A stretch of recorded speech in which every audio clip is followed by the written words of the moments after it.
Bonjour à tous et bienvenue en Ariège. On ouvre le chapitre couverture de la maison.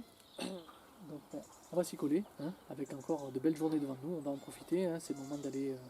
On va retourner sur le toit, donc même s'il y a des jolies matinales, normalement à partir de 10h du matin, 10h30, ça commence à dégeler.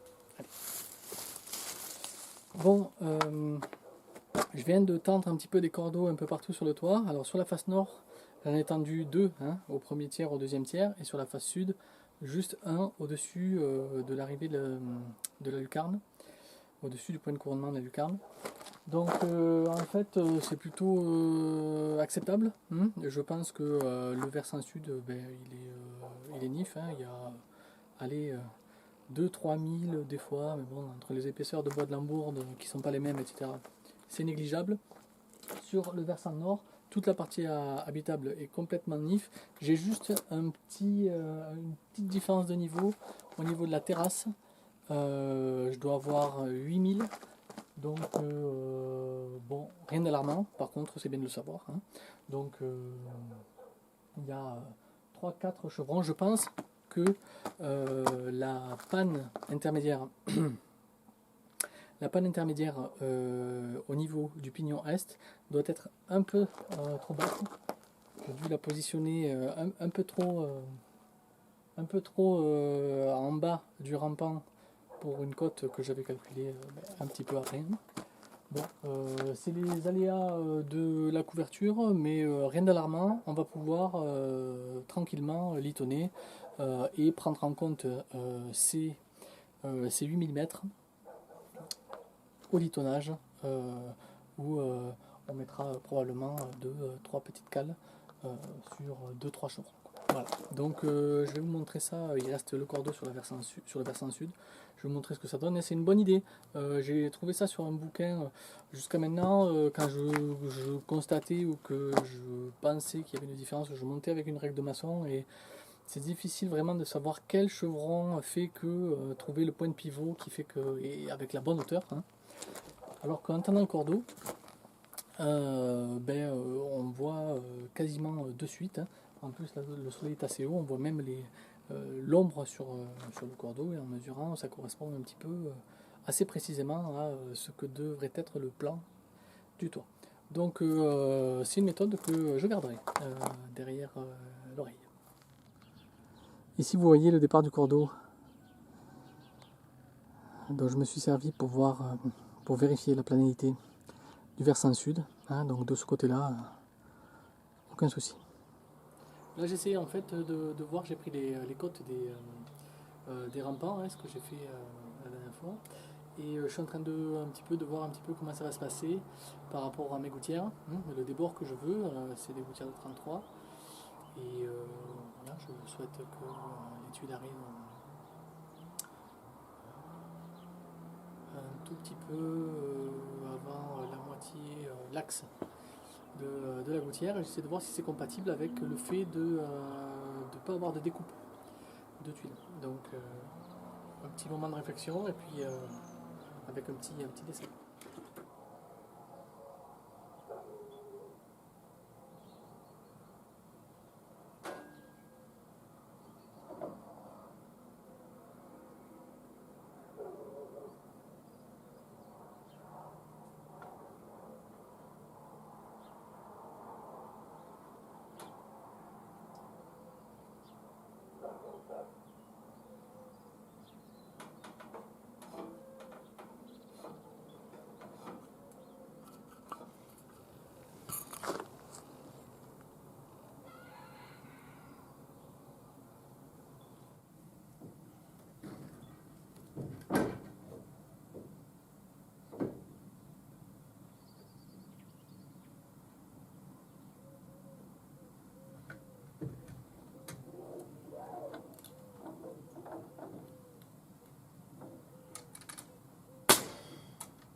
Ok, donc là ce que je vais faire, je vais positionner d'ores et déjà la planche pour fixer le cloiseur ventilé et a posteriori les tuiles de fêtage.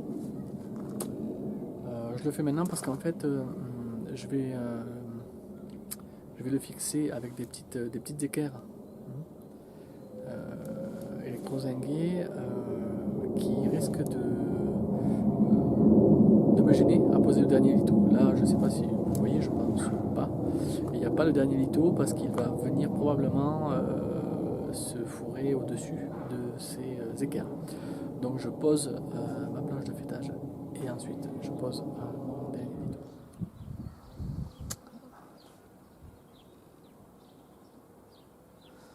Bon, là vous pouvez voir la planche de fêtage. Donc c'est un 10-4 que j'ai mis.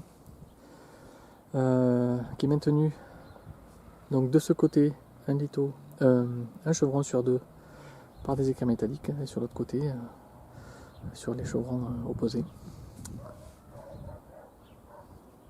Bien évidemment elle est de niveau et va d'un bout à l'autre du fêtage.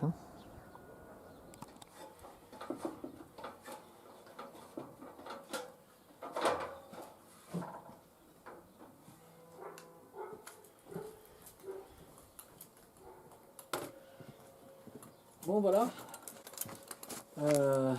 quand ça se passe bien, c'est bien. Donc le fêtage s'est avéré être de niveau direct, donc ça fait plaisir, ça fait du bien quand ça se passe comme ça. Voilà, donc du coup, étape suivante, on va passer à tribord et on va continuer le litolage.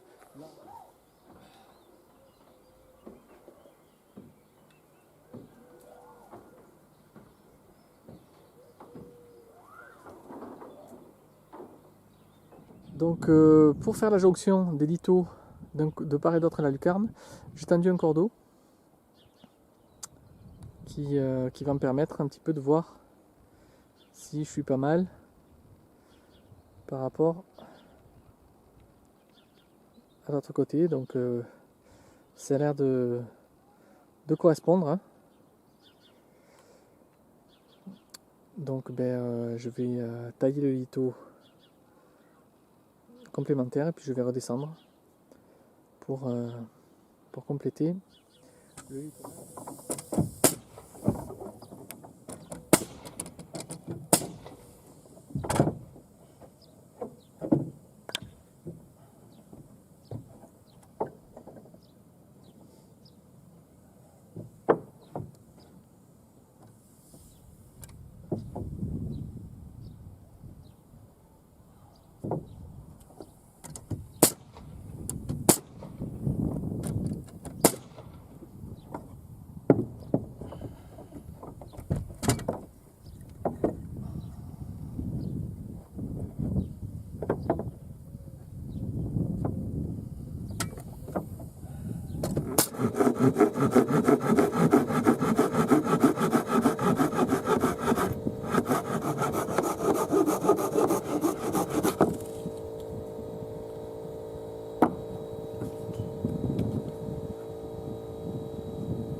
Alors juste un petit point de détail là qu'on va voir ici.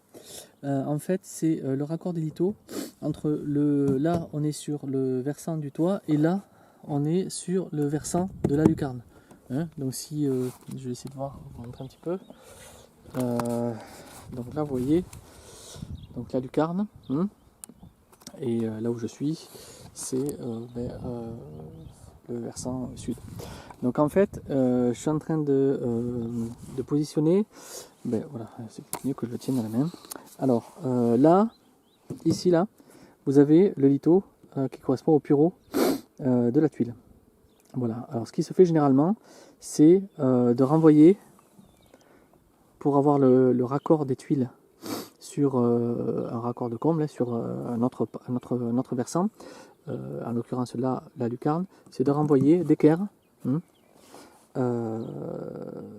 le pureau. pour que en fait, les tuiles tournent.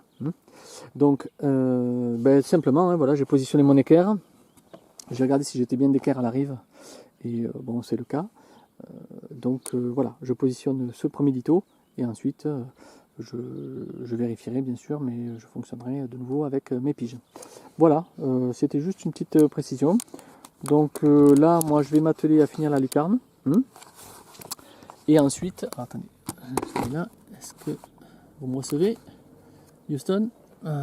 Oui. Tac. Donc voilà, oui, alors là, vous voyez, hein, cette lambourde, elle est un peu trop positionnée à l'axe de l'anneau. Bon, rien de grave en soi, ça ne va pas m'empêcher de positionner mon zinc correctement. Mais bon, voilà. Il ne me restera plus, une fois que là vous commencez à vous faire une idée de ce que sera le plan pour recevoir la zinguerie. Et voilà. Tout d'abord, je finis d'abord le litonnage de la lucarne, les rives, et ensuite je m'attaquerai à ce qui est de la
Ok.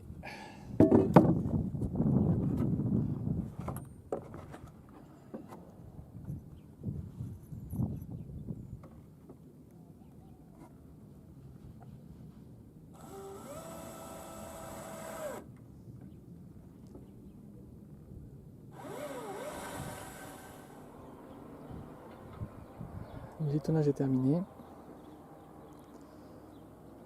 Les rives. Là, je m'attaque